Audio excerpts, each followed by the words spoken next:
Allah, pada malam ini kita akan gunakan kitab yang baru, iaitu kitab Al-Kabair ataupun dosa-dosa besar, tuan-tuan. Dosa-dosa besar. Kita lihat dah buku ni. Kalau ada boleh. Ya. Karangan Imam Az-Zahabi. Karangan Imam Az-Zahabi. Buku ni dia berkulit keras. Tak? Jadi kitab Kabair ini dia ni karya istimewa Az-Zahabi. Imam Az-Zahabi seorang ulama yang tersohor lah. Biasanya kalau perbahasan tentang dosa-dosa besar ni dia kurang diberi perhatian oleh umum. Ramai daripada kalangan umum biasanya dia tidak dapat membezakan dosa yang dia lakukan tu. Ini dosa kecil ke dosa besar ke? Mana satu dia punya ni lah. Tapi sedang hakikatnya dosa kecil itu kalau dia lakukan secara istiqamah, maka dia akan terkumpul di dosa besar juga. Ya, jadi kita nak tahulah. Ya, dosa-dosa besar ini sama ada yang dia buat dosa besar ataupun dosa kecil. Jadi bahana dosa besar ini bukan sahaja akan memberi kesan buruk kepada individu tu, tetapi juga dia boleh menjadi dia menular dan menjadi perosak kepada ummah. Jadi sebab itulah kita nak kupaslah kitab ini. Satu kitab yang baik telah disusun secara teratur, dan juga buku yang menarik, tulisan yang cantik yang ni. Jadi untuk malam ni kita pengenalan. Pengenalan, kita nak kenal siapa pengarang kitab ini, biografi kepada Imam Zahabi, dan kita kupaslah sikit apa benda yang ada dalam kitab ini sebelum kita masuk kepada tajuknya tak. Jadi tak kenal maka tak cinta. Sebab tu mana-mana kitab pun bila mana kita nak buka dia, maka kita tengok dulu dia punya kata pengarang, dia punya biografi, penulis kitab ini. Supaya apa ya? Supaya kita tahu ke mana kitab ni nak bawa kita. Macam kita naik bas, kita tak main sembrono je naik lah. Kita tahu aku nak pergi ke mana, aku nak pergi ke mana. Jadi begitu juga dengan kitab. Jadi bagi orang yang mungkin dia tak membaca di awal mukadimah pengarang, apa yang dia nak sampaikan, apa maksud dia, maka sekiranya dia jumpa dengan benda-benda yang dia tak kenal, dia kata, apa punya kitab ni? Tak bagus lah kitab ni ada macam ni. Dia tak baca pun apa tujuan pengarang tu letakkan. Contoh kata kadang-kadang dalam kitab dia tu ada hadis palsu. Kan? Apa kadang-kadang letak banyak hadis dhaif. Kan? Kita tengok apa dia ni, kata ulama hebat letak benda-benda macam ni lah. Rupanya kita tak faham. Kita ingat dia letakkan tu supaya dia nak bagi tahu kepada kita bahawa ini hadis palsu, so jangan amalkan. Kan? Nah, contoh macam tu lah.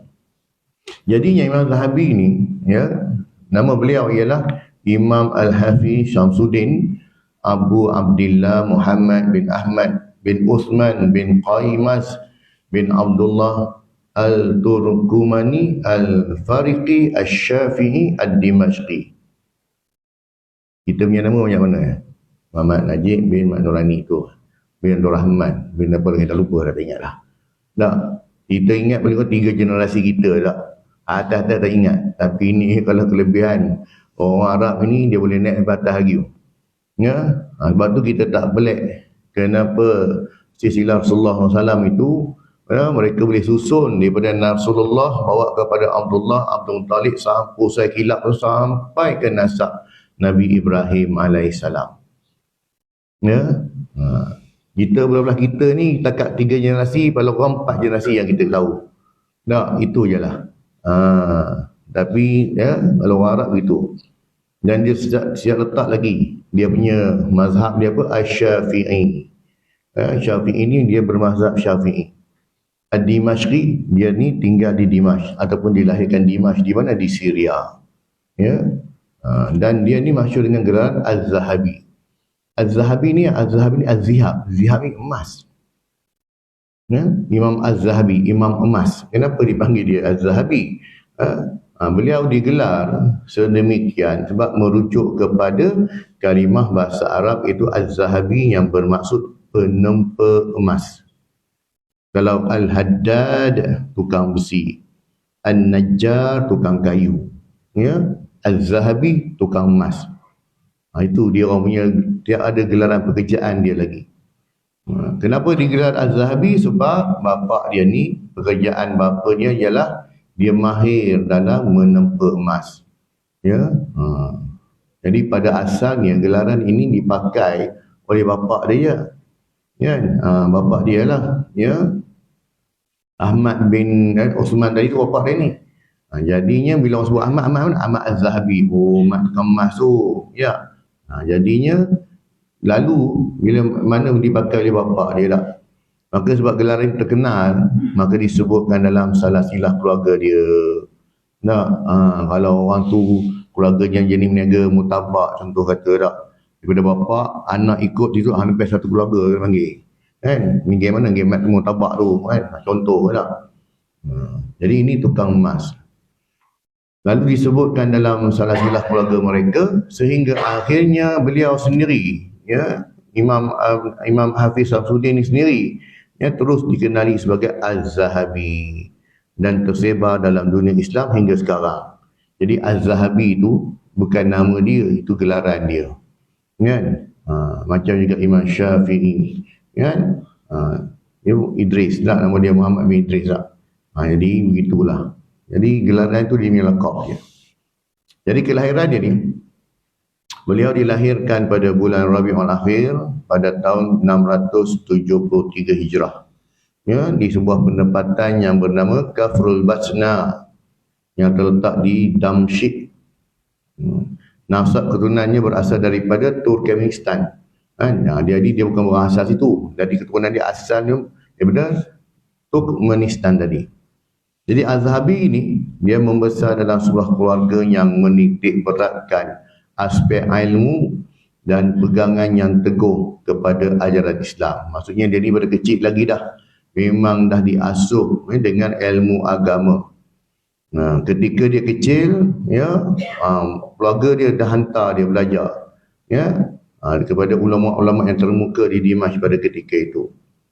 Jadi ketika dia berusia 18 tahun, ya, 18 tahun ni kira orang kita baru, ya, habis SPM lah.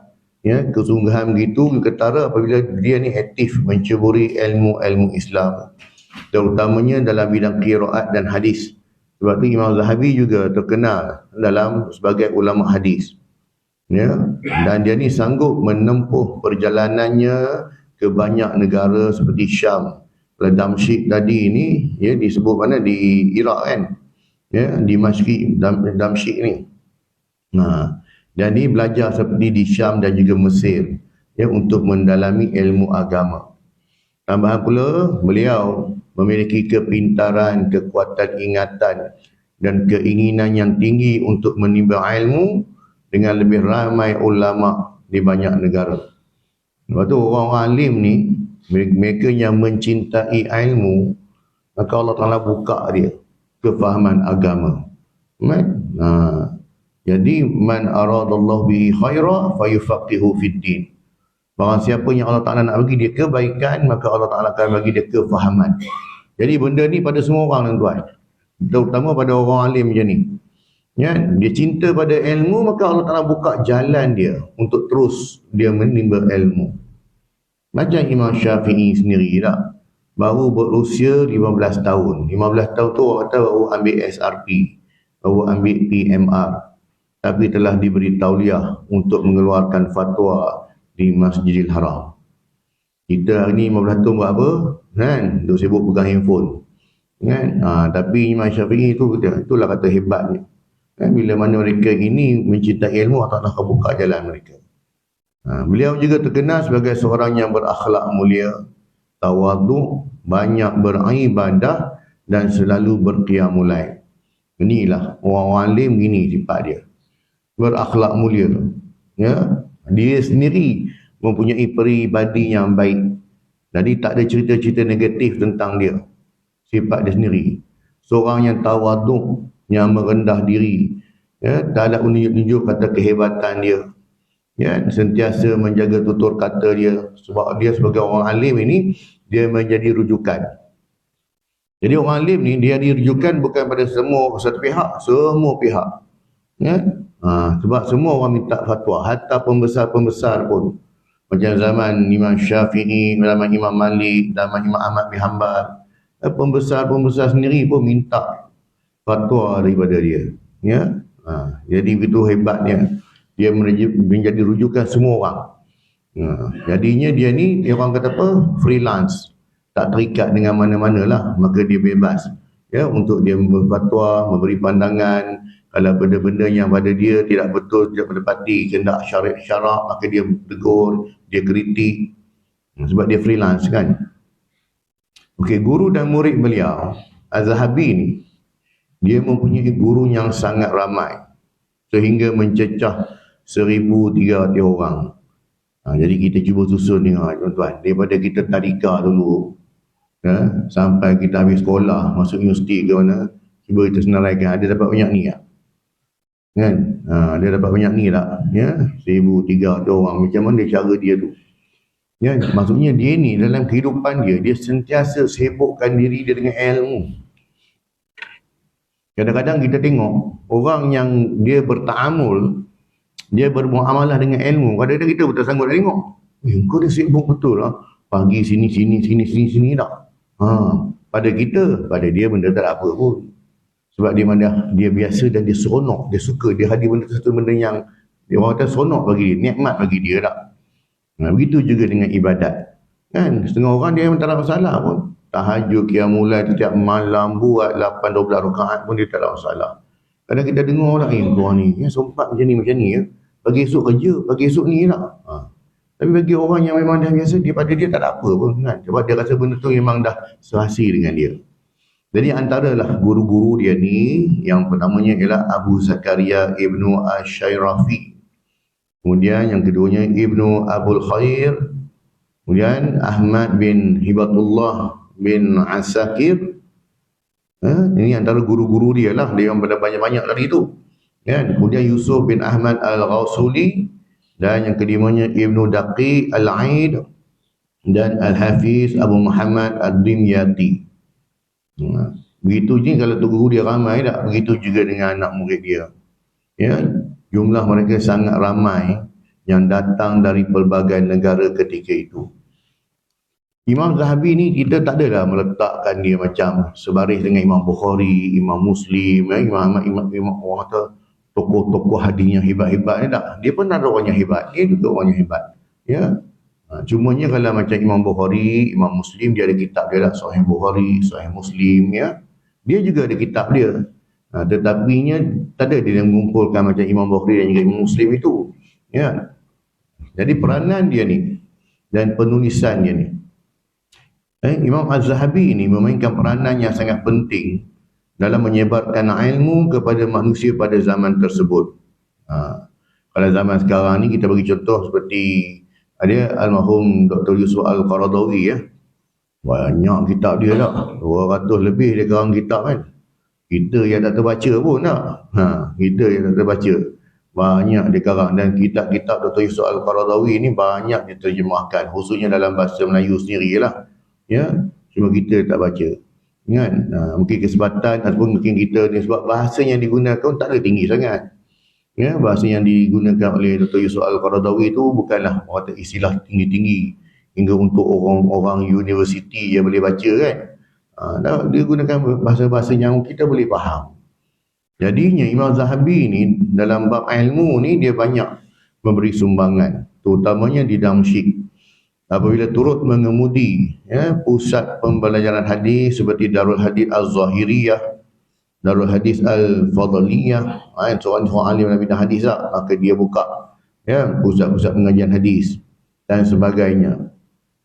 Selain itu, beliau turut menyibukkan diri dalam penulisan sehingga karyanya mencecah 215 karya. Dia sempat karang 215 kitab. Kita kena ingat tuan-tuan, zaman dia karang kitab ni komputer pun tak ada. Komputer tak ada, printer pun tak ada. Jadi kita kena faham lah 215 ni orang cakap yang cukup hebat lah. Berbanding sekarang kalau ada kemudahan komputer dan sebagainya, tak boleh padam balik semua tak. Mazumum tulis mana macam tu. Tapi atas sebab cintakan ilmu ni, maka dia sanggup korbankan masa dia, wang ringgit dia untuk menulis ilmu. Semua ilmu, kitab-kitab yang dikarang ini merangkumi pelbagai ilmu. Antaranya ilmu qiraat, hadis, mustalah hadis, sejarah, bibliografi, akidah, usul fiqh dan nasihat. Maksudnya walaupun dia ni dikenali sebagai ulama hadis, tapi dia juga terkenal dalam bidang, dia juga hebat dalam bidang-bidang lain. Dia juga pakar dalam bidang-bidang lain. Cuma dalam bidang hadis dia lebih menonjol. Kan? Sebab tu kita kata macam imam mazhab 4 kita. Mereka bukan tak alim hadis, memang alim lah. Tapi mereka lebih fokus dalam menyumbang kepada ilmu fiqh. Begitu juga dengan imam-imam hadis. Mereka bukan tak bakar dalam bidang fiqh dan juga bidang-bidang lain, akidah dan sebagainya. Cumanya mereka fokus dalam bidang ilmu hadis. Dalam bidang hadis, dia fokus kat situ. Jadi dia kumpulkan semua saja hadis, apa saja yang berkaitan, maka dikumpulkan. Sebab tu kalau ulama-ulama terdahulu, bila kita sebut dia ni ulama fiqh, bukan mestinya dia tak mahir dalam bidang lain. Dia mahir. Cuma fokus dia cakap tadi tak. Jadi berikut adalah senarai beberapa karangan beliau yang terkenal. Antaranya Tarikhul Islam Al-Kabir, yang berjumlah 36 jilid tuan-tuan. 36 jilid. Kemudian kitab Syiarul A'lam Nubala, yang berjumlah lebih 20 jilid. Syiarul A'lam Nubala ni rahsia orang-orang alim dan juga rahsia orang-orang yang cendekiawan. Biografi mereka dan sebagainya. Kemudian Mizanul I'tidal, kitab ni dia ada 4 jilid. Kemudian Tazkirah Hufaz 3 jilid. Al-Mughni fi Du'afa yang berjumlah 2 jilid. Kemudian Al-Mustadrak ala As-Sahihain lil Hakim. Ini juga antara kitab hadis dan juga kitab Al-Kabair yang kita baca ni lah. Kitab yang berada di tangan kita sekarang ni lah. Dan juga sebagainya, banyak lah. Tadi kita sebut 215 kan. Jadinya ulama ni, bila mana seorang itu dia alim dalam satu bidang dan yang memberi pengiktirafan kepada dia alim dalam bidang itu bukanlah orang awam. Yang memberi pengiktirafan seseorang itu sebagai ulama, bukan orang awam. Sebab orang awam bukan taraf dia. Sebab pada orang awam, macam saya selalu sebut, kalau tengok sikit orang tu boleh cakap anak enta, kaifah haluka ke, oh hebat dan boleh cakap Arab pun. Boleh alim, padahal kita tak ada bahasa Arab Jadi kita anggap orang ni hebat lah. Tetapi kalau orang yang sama level dengan dia, atau lebih dari dia tahu. Kau dengan orang bawah ni boleh lah tak? Jadi sebab tu saya kata, dalam memberi pengiktirafan, gelaran ulama itu, dia diberi oleh orang yang sama level atau lebih atas dari dia. Semua ulama-ulama begitu. Baik Imam Syafi'i, Imam Bukhari sendiri, semua. Ulama-ulama ini, dia diiktiraf oleh ulama juga. Bukan orang awam. Bukan orang awam yang mengiktiraf dia. Orang awam memang confirm kami ulama lah. Tetapi gelaran yang sebenarnya ialah orang-orang alim sendiri yang mengiktiraf dia. Sebab tu kata gelaran ulama ini, kalau Imam Malik pun sebut. Imam Malik pun sebut, dia kata apa? Yang layak untuk memberi gelaran ulama kepada seseorang ialah mereka yang sama-sama dalam bidang tersebut, mereka yang pakar, yang alim dalam bidang tersebut, ataupun tok-tok guru dia yang mengiktirafkan ilmu dia. Maka layaklah digelar ulama. Adapun orang awam itu, mereka tidak memiliki dan menguasai bidang ilmu yang mana diajar.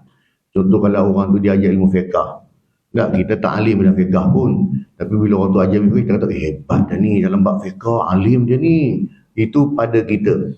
Tetapi pengiktirafan itu tidaklah dikira, sebab kita bukan dalam bidang tersebut. Tapi yang layak memberi pengiktirafan ialah mereka yang pakar dalam tersebut. Sama juga tuan-tuan, bidang-bidang lain pun, ilmu kedoktoran. Siapa yang mengiktirafkan jadi doktor ni? Bukan mekanik. Sama je. Setiap bidang tersebut yang layak memberi pengiktirafan, orang yang dalam bidang tersebut, orang yang pakar dalam bidang tersebut, dia yang beri pengiktirafan. Jadi kita kena faham itu. Jadi pujian ulama terhadap Imam Az-Zahabi ini Ramai ulama yang memuji kredibiliti dan kepakaran beliau dalam pelbagai ilmu, terutamanya hadis. Dia ahli dalam bidang hadis. Ya, antaranya Ibnu Katsir. Ibnu Katsir kita pun tahu, kitab dia sampai hari ini dan mungkin sampai kiamat kita akan pakai. Ya? Tafsir Quranul Azim, kan? Memang kita pakai ni menjadi rujukan dunia. Ya, menjadi rujukan dunia. Kalau pelajar-pelajar bidang agama ni, kalau kita kata tak kenal kitab Ibn Katsir ni, jam lah. Kau belajar kat mana dulu ni? Tapi kitab Ibn Katsir pun tak kenal. Tak, tafsir Ibn Katsir pun tak tahu. Sebab tu kalau kau buat assignment, kau buat tesis, kau buat apa, kau rujuk kitab mana? Dalam bidang agama. Kalau kau tak pakai kitab dia ni. Tak. Macam Sahih Bukhari jugalah. Kalau orang dalam bidang agama, kita tanya dia, kau ni Sahih Bukhari kau? Sahih Bukhari. Kita apa tu ya? Jam lah. Ya, memang jam lah. Kau kitab Sahih Bukhari kau tak tahu lah. Tak, kitab fiqh, kitab akidah. Astagfirullahaladzim. Bagi orang yang tahu. Tapi kalau kita orang awam pun, entah Sahih Bukhari kitab apa ya? Kitab munakahat ke? Kitab nikah ke? Tak. Kan? Dia kitab hadis kan? Kita kitab hadis. Jadi ini. Jadi orang, bila orang macam Ibn Katsir yang well known, yang semua orang tahu, dan kitab dia semua orang pakai, memberi pengiktirafan kepada dia, memang hebatlah. Nah, sebab Ibn Katsir sendiri pun ulama yang hebat lah. Antaranya Ibn Katsir, dia kata apa kepada Imam Zahabi ni? Ya, katanya Imam Zahabi ni merupakan penutup kepada seluruh syekhul hadis dan hafiznya kepakaran dia ni. Dia pakar dalam bidang hadis. Dia alim lah. Kita sebut pakar tu macam doktor pakar. Tapi dalam bidang agama kita sebut alim lah. Dia seorang yang alim. Kalau sebut alim ni, kita corner celah mana pun semua boleh.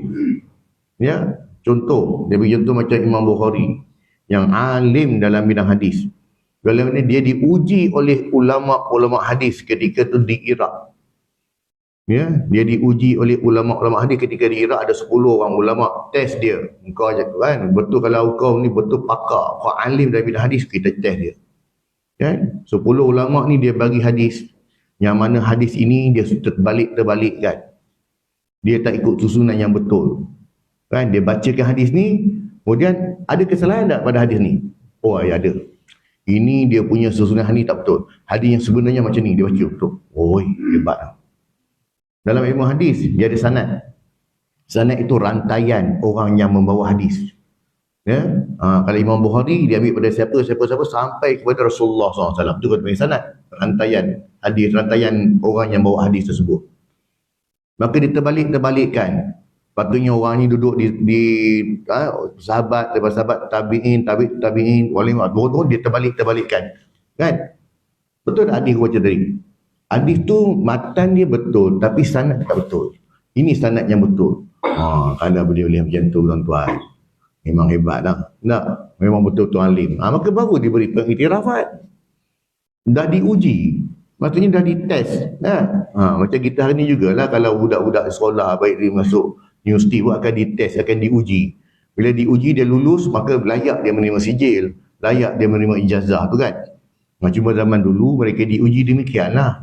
Diuji oleh guru-guru mereka, maka dia lulus yang ni. Kan? Ini kata Imam Ibn Katsir tadi, Imam Zahabi ini merupakan penutup kepada seluruh syekhul hadis. Dia ni seorang yang cukup alim lah, pakar.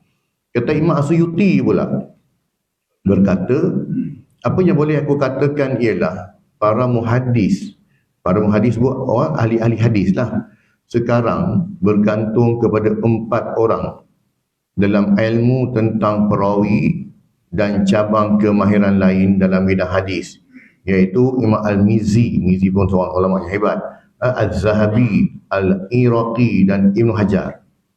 Imam Ibn Hajar kita tahu, kita kenal dia. Dia ni antara orang yang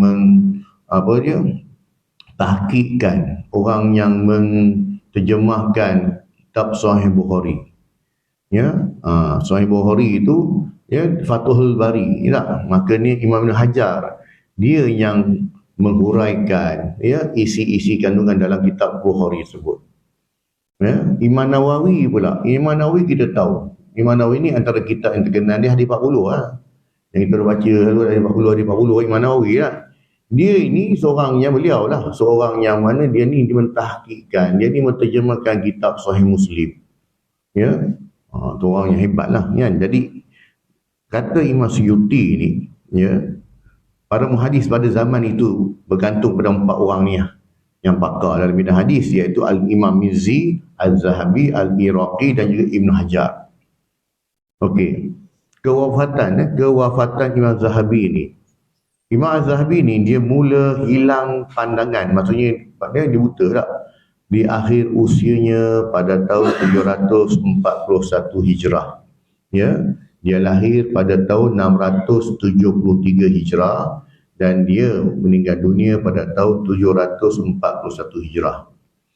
Dan masih hidup selama 7 tahun selepas itu, ya, dia hilang, orang kata dia buta ni pada tarikh 741 Hijrah, dan lepas 741 lagi 7 tahun dia hidup.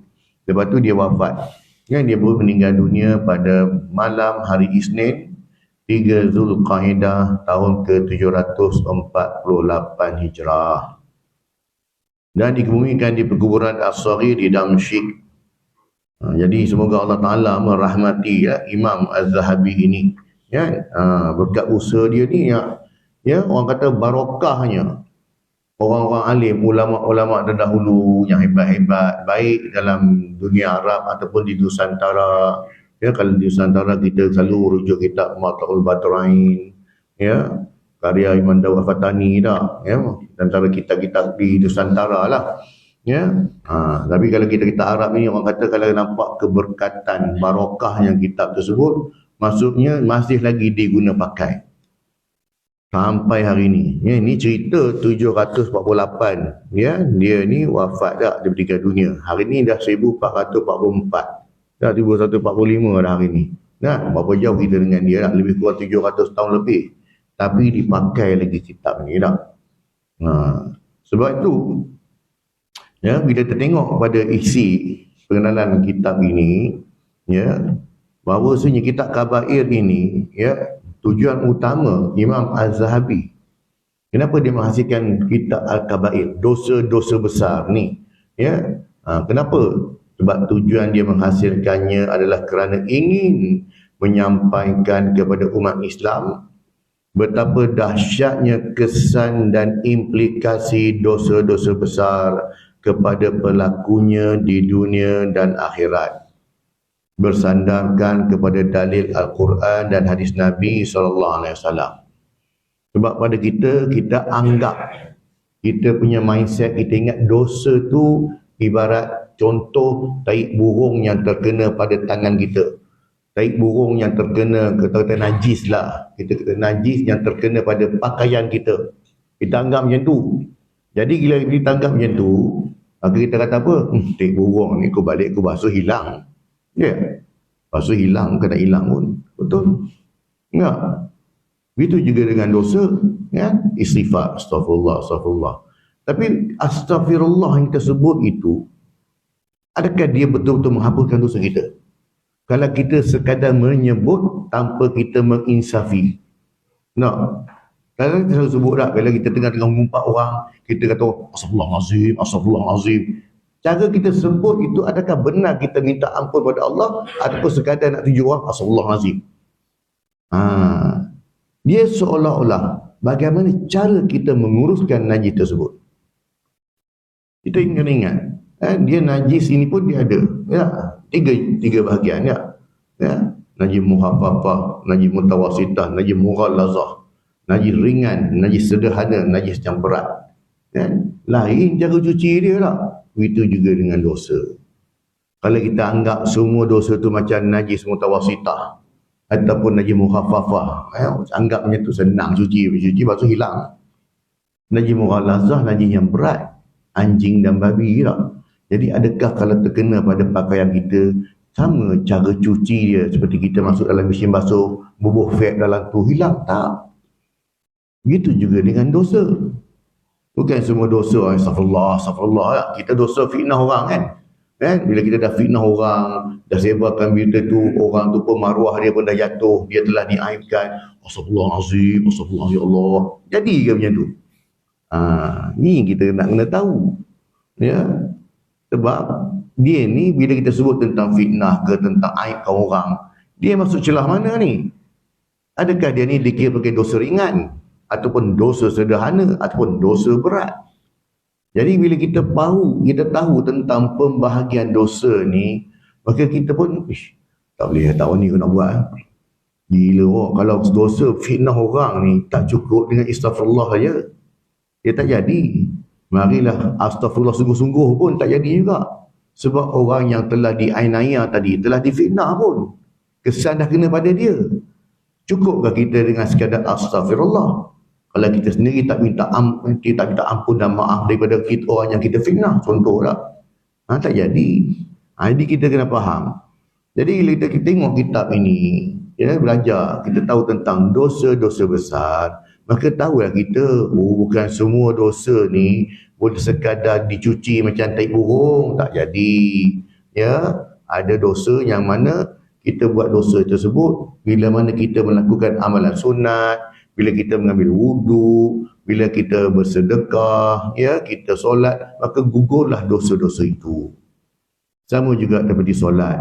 Orang yang solat ini, bila mana dia solat, ketika dia solat, dia memikul dosanya atas di kepalanya. Nah, bila mana dia rukuk, dia sujud, maka gugurlah dosa-dosa. Ini dosa-dosa yang jadi macam mana? Yang kata tadi bila dia rukuk, dia sujud, tergugurlah dosa-dosanya tadi. Ini dosa yang bahagian mana? So kita nak kena bedah siasat. Ya, dosa-dosa yang kita buat ni, kita kena lepas ni kita kena tahu dah. Kan? Yang aku buat ni, dosa ni pembahagian di mana? Dosa ringan ke, dosa sederhana ke, dosa berat. Jadi kalau dosa ringan, sederhana, kalau dosa ringan, ya, kita panggil dosa ringan lah. Dia cukup sekadar dengan kita berwudu, dengan kita solat sunat, kita bersedekah, maka gugurlah dosa ni. Ya, ada dosa dengan, bila mana dosa yang sederhana, mungkin dengan cara istighfar. Astaghfirullahalazim, astaghfirullahalazim. Ya Allah, ampun dosa aku, ya Allah, aku banyak doa. Itu insya-Allah mungkin dengan cara begitu. Kalau dosa besar, dosa berat, dosa besar lah, dia tak jadi macam tu. Dia kena cara bertaubat. Ya, tengok dosa besar tu kita buat dengan siapa. Kalau kita buat dengan Allah Ta'ala, dosa besar tersebut, minum arak, berjudi ni, makanya cukup 3 syarat lah. Kalau kita buat dosa dengan manusia, tambah lagi 1. Ya, kena minta ampun, minta halal kat dia. Jadi bila tahu tentang pembahagian dosa, makanya kita pun akan berhati-hatilah nak buat dosa lepas ni lah. Bukan semua dosa termasuk dalam dosa-dosa yang boleh dicuci dengan sekadar astaghfirullahalazim. Ya.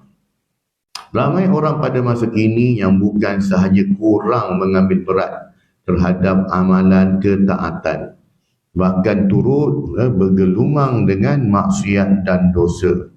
Lebih parah lagi, ada antara dosa-dosa itu tersenarai dalam kategori dosa-dosa besar. Ya, jadinya kita tak sedar. Itu saya juga sebut tadi. Kita mungkinlah kita tak minum arak, kita tak berjudi, ya, kita tak buat benda ni. Tapi kita mengekalkan dosa-dosa kecil. Jadi tiap-tiap hari kita buat benda tu. Jadi bila tiap-tiap hari, ibarat kata pepatah, sedikit-sedikit, lama-lama jadi bukit. Ya, kita dah kumpul. Ya, dalam masa yang sama kita pun tak berubah pun. Kan? Sekadar astagfirullah saja, lepas tu buat balik. Astagfirullah buat lagi tak. Jadi maksudnya benda tu tetap kekal pada kita lah. Walaupun dia tak banyak tapi ada. Jadinya, ya, bila mana berlaku begini, bila orang anggap dosa ni sebagai macam tak ada apa-apa, cukuplah dengan keadaan dia ni tak. Maka situasi ini dia menakutkan. Kan? Sebab ini adalah sebahagian daripada ujian Allah kepada orang Islam. Kepada kita lah khususnya ni. Kan? Jadi bila mana seorang itu, dia terus melakukan kederhakaan, dia terus melakukan dosa tanpa dia menyedarinya.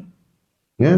Contoh perbuatan mengumpat, katakan. Tiap-tiap hari ada je benda dia umpat. Ada je orang ni semua tak betul. Ada dia bercakap. Dia kumpul dosa tiap-tiap hari tak. Ibadat buat juga. Tapi dosa tu dia buat juga. Ini kita bimbang. Takut-takut nanti ada balasan buruk ya daripada Allah SWT, yang mana dosa itu kita kena ingat juga. Pada kita, alah dosa ni aku buat, aku tanggung lah ya. Yang boleh sibuk tu pasal lah. Kita kena tahu, ada perbuatan dosa itu akan mengundang bala Allah Subhanahu Wa Taala. Yang buat dosa ni satu kelompok, tapi Allah Taala timpakan bala pada semua orang. Ya, baik gempa bumi ke, banjir ke, bencana alam ke, kan, apa sajalah. Tak. Padahal yang buat ini bukannya ramai, pun ada satu kumpulan ni buat. Ya. Tapi yang ditimpa bala satu tempat, satu negeri kena. Tak? Seperti mana timpakan kat kaum Nabi Lut, ya, dan juga nabi-nabi lain. Jadi gitulah. Pada kita, aku tak buat, tak apa, selamat aku dah. Ya? Jadi bila Allah Ta'ala timpakan bala lah satu kampung tersebut, bila mana tidak ada orang yang mana mencegah kemungkaran. Orang pakai senyap, pandai-pandai nantak ke orang lah. Tak adalah tindakan, tak adalah nak buat aduan, tak ada nak, orang tu tak ada action. Dan hati pun, hantarlah, aku malah nak ambil tahu tentang dia orang ni tak. Dibimbangi takut-takut bila bala turun, semua sekali kulluhum. Ya? Sebab tu bila mana nak timpakan bala, mungkin dalam hadis dah sebut lah. Ya, maka Allah Ta'ala akan tanya dulu. Dalam kampung tu ada orang alim tak? Ada orang alim. Ada orang soleh? Ada orang soleh. Nak, apa mereka buat? Ya, mereka tak buat apa pun. Mereka kata tak buat apa pun, duduk masing-masing jaga bahan diri je tak? Okey, kau pergi cari orang tu dulu. Kau hantam itu orang dulu. Nah, tapi kalau dia mencegah kemungkaran, dia melakukan sesuatu, ya, dan dia tak dihiraukan pun, nasihatnya tidak diberi endah, tak apa semua. Kalau Allah turunkan bala pun, Allah Ta'ala akan selamatkan dia dulu. Keluarkan dia dulu, baru Allah Ta'ala turunkan bala. Seperti kaum Nabi Saleh AS. Dah mencegah kemungkaran, dah bagi tahu dah tentang ni tak nak dengar juga, maka Allah Ta'ala kata apa? Hai Nabi Saleh, engkau keluar dengan pengikut engkau keluar. Maka bila dah keluar, Allah Ta'ala turunkan bala. Begitu juga dengan Nabi Lut AS. Allah Ta'ala perintahkan, disebabkan Nabi Lut mencegah kemungkaran dan dengan pengikut-pengikut dia, maka Allah Ta'ala kata apa? Engkau keluar dulu.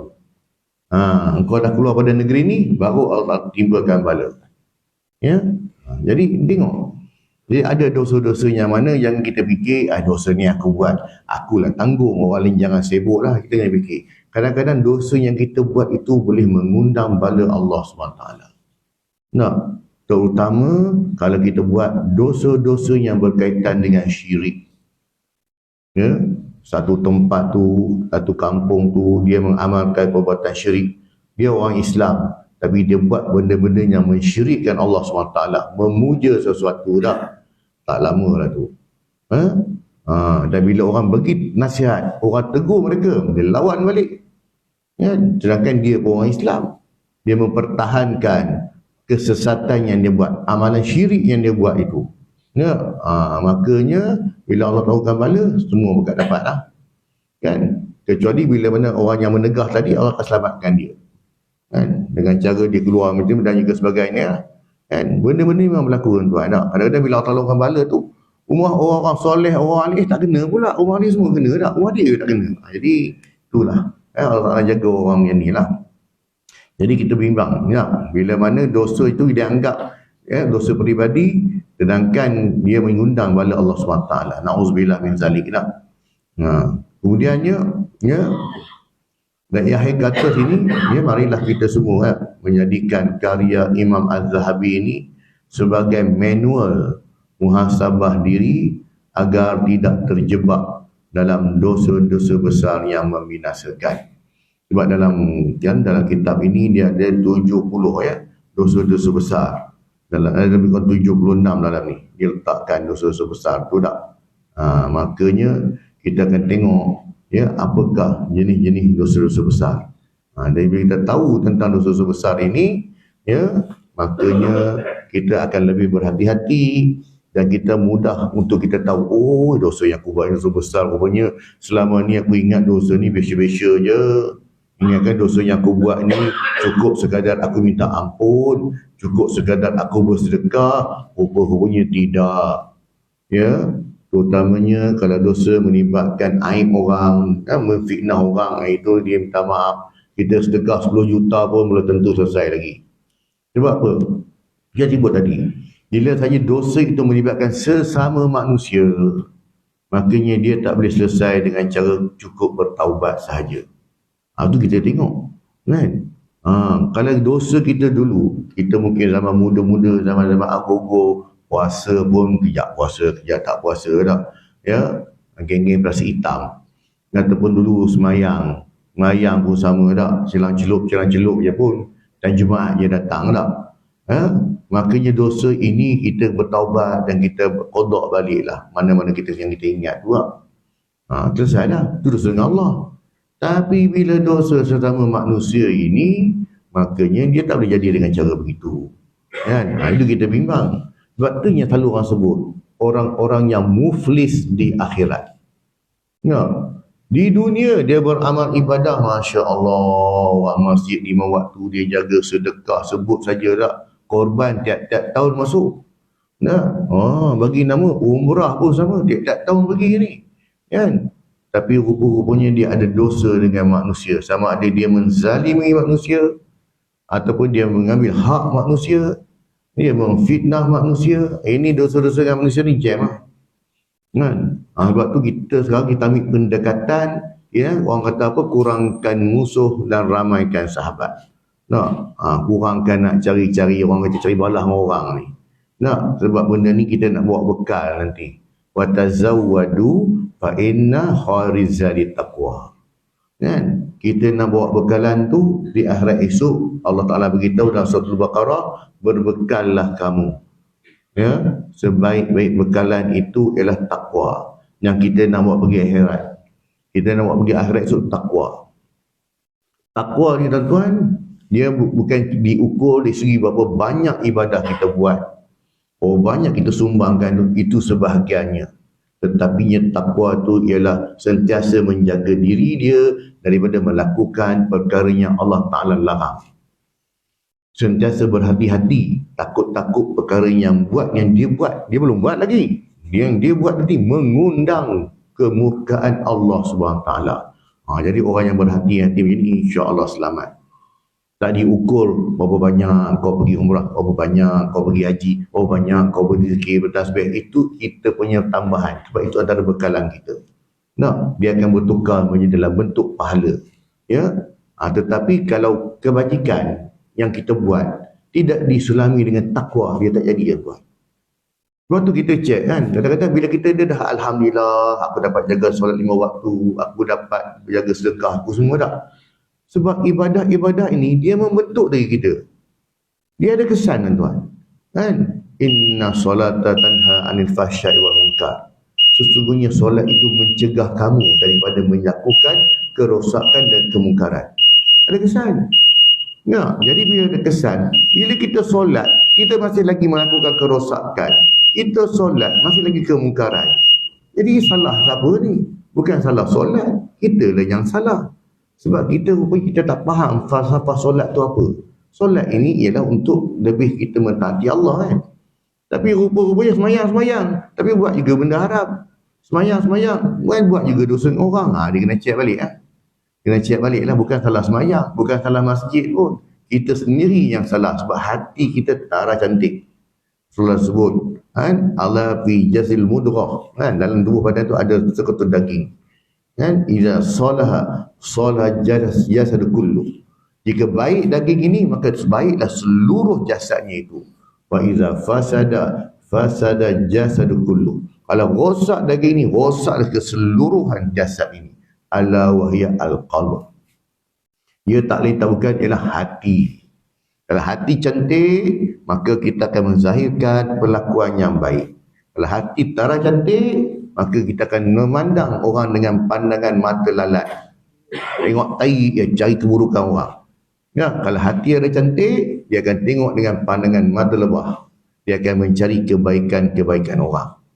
Tuan. Jadi itu sikit lah tuan tentang mukadimah lah kitab kepada Al-Kabair, dosa-dosa besar ni. Jadi kalau tuan-tuan nak miliki nanti boleh carilah di kedai-kedai kitab yang ada ni. Dan insya-Allah pada kuliah akan datang kita akan mengupas pula kepada pengenalan dosa-dosa besar. Ya, pengenalan kepada dosa-dosa besar. Apa itu dosa besar? Wallahu taala alam. Jadi alhamdulillah tuan-tuan, insya-Allah kita akan sambung pada kuliah akan datang. Dan sesungguhnya apa yang baik itu daripada Allah Subhanahu Wa Taala. Sebarang kelemahan dan kekurangan semua ampun dan maaf daripada kelemahan diri saya sendiri. Semoga Allah Ta'ala kurniakan kepada kita kefahaman dan juga kekuatan untuk kita amalkan dan sampaikan insya-Allah. A'udzubillahi minasyaitonirrajim. Bismillahirrahmanirrahim. Alhamdulillahirabbil alamin wassalatu wassalamu ala sayyidina Muhammad wa ala alihi wa sahbihi ajma'in. Allahumma rabbana zidna ilma wa zuhna fahma wa amalan maqbula. Allahumma ja'alna hadza jam'an marhuma wa tafarruqana min ba'dihi tafarruqan ma'suma. Allahumma rabbana atina fid dunya hasanah wa fil akhirati hasanatan wa qina adzabannar. Wa sallallahu ala sayyidina Muhammad wa ala alihi wa sahbihi wa baraka wa sallam. Walhamdulillahirabbil alamin. Subhanakallah wa bihamdika asyhadu an la ilaha illa anta astaghfiruka wa atubu ilaik. Assalamualaikum warahmatullahi wabarakatuh.